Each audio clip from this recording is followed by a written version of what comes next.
Good morning, good afternoon, good evening, whatever happens to be while you're watching. Back with another one today. This is going to cover two subjects. One's kind of a current event subject. One is more of an over-encompassing whatever subject. So first current event is everything going on with Cuomo. So most of you already know about all the allegations of the sexual harassment and stuff. I'm not going to sit here and comment on his guilt or whatever. I'm a due process guy. Let it run through its due process. If he's guilty, he's guilty. If he's not, he's not. Overall, I think he's a piece of shit. I think he's a criminal. I think he belongs in jail, but for other things. But what I wanted to touch on was not necessarily the harassment allegations, but what I think, my opinion, my take on a majority of this stuff is, I don't believe in coincidences. You guys should all know this by now. But it's awful coincidental that these claims of sexual harassment are hitting right as the nursing home scandal really kicked off. So rewind about, 3-4 weeks, and it came out because of one of his assistants said that they had hid a bunch of numbers of deaths from the federal government with regards to the nursing home deaths in the state of New York. Now, if you don't remember, during the outbreak of COVID, when it was running at its peak, Governor Cuomo had a policy where nursing homes still had to take patients that were COVID positive. Those people that go into nursing homes are elderly, which is the largest group of those that are very susceptible to death because of COVID. And he mandated that they go there. Now, there was a bunch of things going on where they couldn't leave, they couldn't have visitors and all this stuff going on. But the bigger picture is thousands of people just in the state of New York died in nursing homes with COVID. And then the bigger scandal is that he knowingly hid those numbers from the federal government when they started looking into it. Once they found out, why is there such a big proportionate number of deaths from nursing homes in New York as compared to the rest of the population of New York? So we all know his policy. We all know that he mandated this. We all know now that he hid 50% of the deaths from the federal government, which means he hid 50% of the deaths, thousands of deaths from all the counting, the CDC, everybody that was tracking all these numbers. That is one of the bigger scandals. So all of a sudden, when it first came out, the lapdog media tried to kind of underplay it and bury it, right? They talked about it a little bit and then tried to bury it. Well, it didn't get buried. It got picked up by senators and congressmen who started looking into it. They started calling for investigations. And then, poof, mystically, here comes these sexual harassment allegations. So, there's no allegations of rape. There's no allegations of quid pro quo, meaning you give me whatever sexual act and I'll get you promoted or get you a job, or you have to do this sexual act in order to keep your job.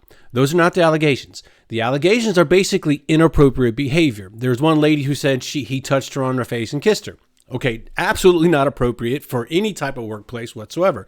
I'm not trying to belittle or degrade or say that those acts aren't nefarious. Okay, I'm not saying that. But what I'm saying is those acts, albeit inappropriate and do quantify as harassment, are nothing compared to a allegation of rape or the quid pro quo, meaning, you give me this and you keep your job or you could be promoted. He wasn't forcing himself, exposing himself like Anthony Weiner or anything along those lines. The women that this had happened to were adults, so, no minor things. So in the bigger spectrum of sexual harassment, sexual assault, it's at the very bottom of that spectrum, right? So the allegations come out right when the investigations are starting to heat up and talks of investigations are starting to heat up with regards to his nursing home issue. So all of a sudden, here come these females that were all staffers of his or in his bubble that are making these very, very low-level claims. Now, keeping in mind with these low-level claims, it could have him removed from office, okay? But There won't be any jail time. There won't be any federal prosecution or state prosecution. These women could potentially sue him in civil court if he's removed from office. But I'm going to make a bet. I'm going to, put my fortune teller hat on and say, I don't see one lawsuit happening. I can see him being removed from office. I see that coming, but I can't see anything else from this. He's going to be removed from office. He's going to gently fade into the sunset and be forgotten about by the mainstream media. So I think it's a cover-up, not just for what he did, not just for his position as the governor or what happened in New York. I think it's a bigger picture cover-up. And why I say that is because let's put these allegations off to the side and say they didn't happen, and it was just these allegations with the nursing home. There's two things that are nefarious about what he did. One was he putting the old folks in the homes, even though they're COVID positive. That is the biggest susceptible group of people, the elderly. A lot of them had comorbidities, so they all fit the main profile of COVID deaths, right? So that's one, I'll say, charge.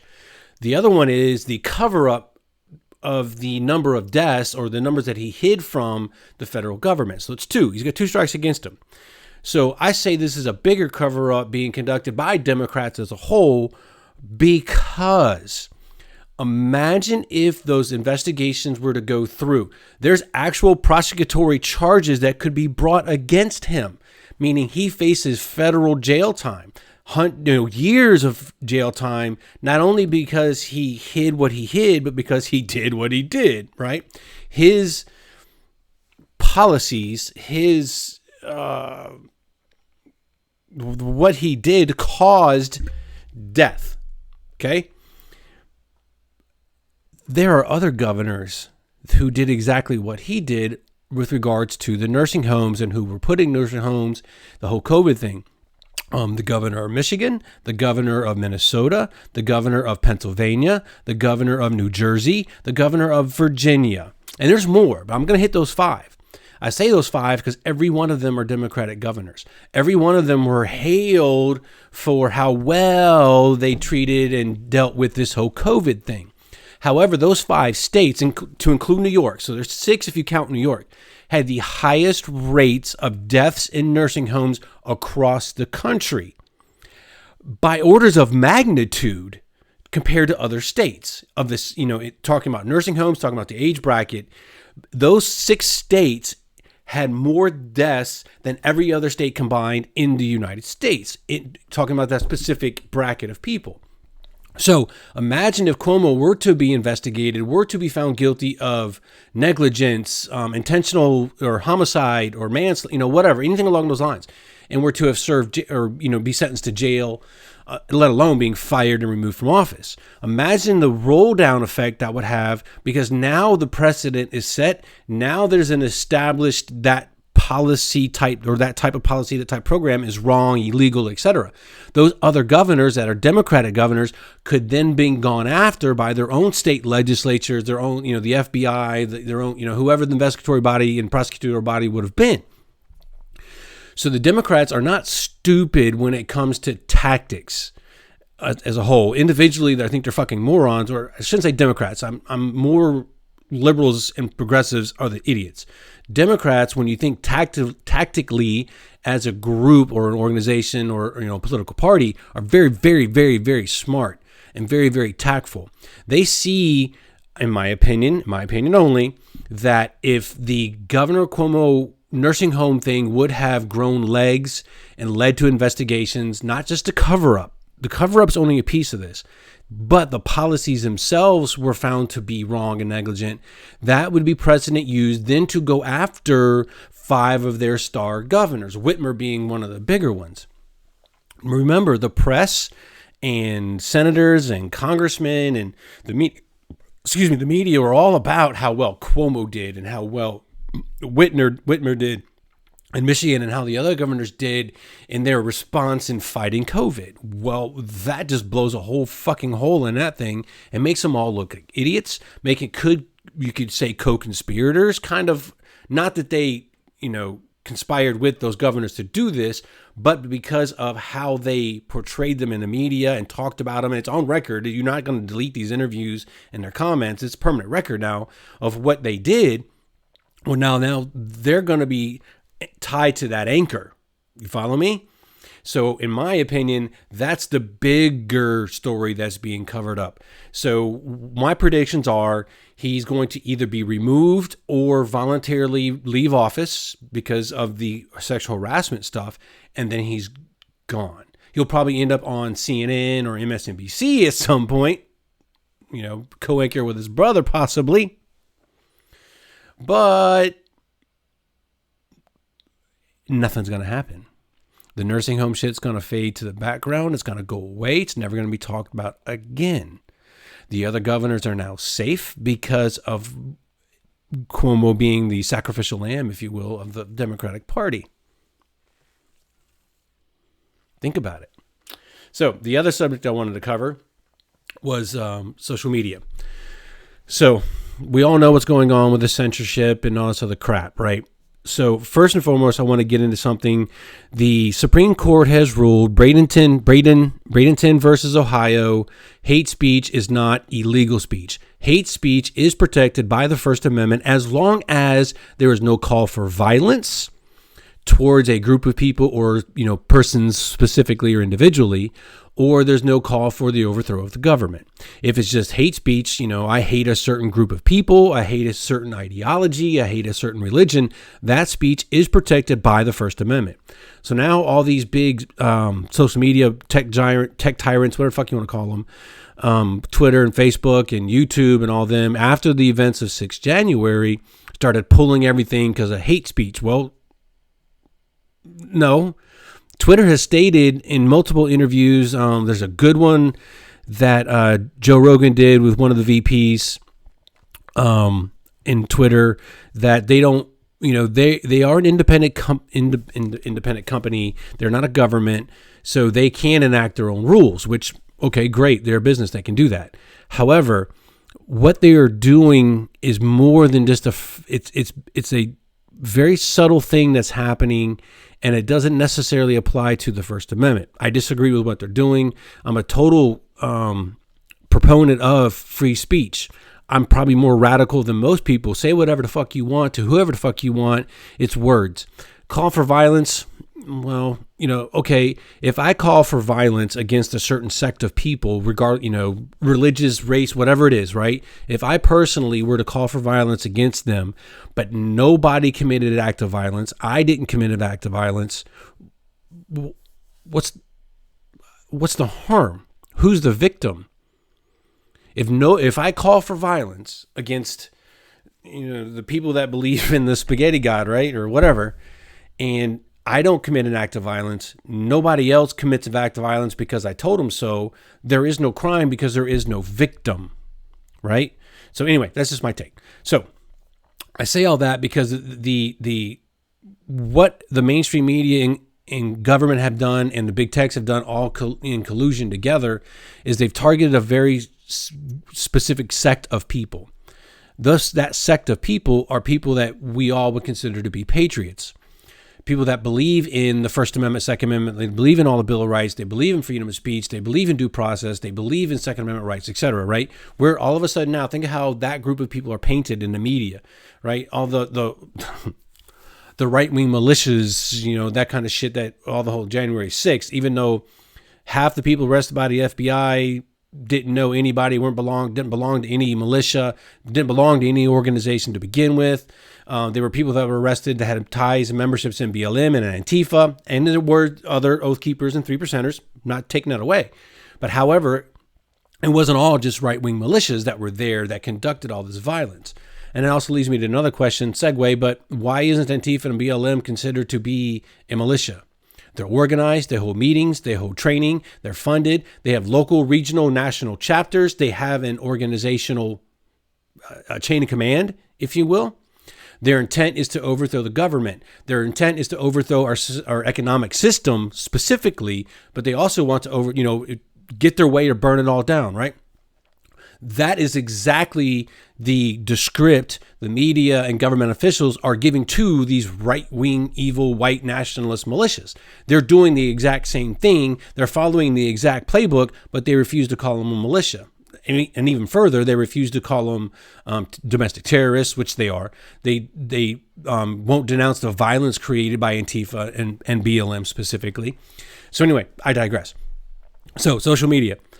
You have to go back a little bit in time to, let's just go all the way back to the Revolutionary War. Okay. The Revolutionary War was fomented in bars and taverns. So there was obviously discussions and political discussions in newspapers and that kind of stuff about, revolting against King George because of all the policies and all this stuff, that the atrocities that he was committing and that the soldiers at the time were committing. But where was the dissent fomented? It was fomented in the bars and taverns. The bars and taverns of that day and age were the social media meeting places of people like you and me. They didn't have, obviously, online, and they couldn't talk with, people.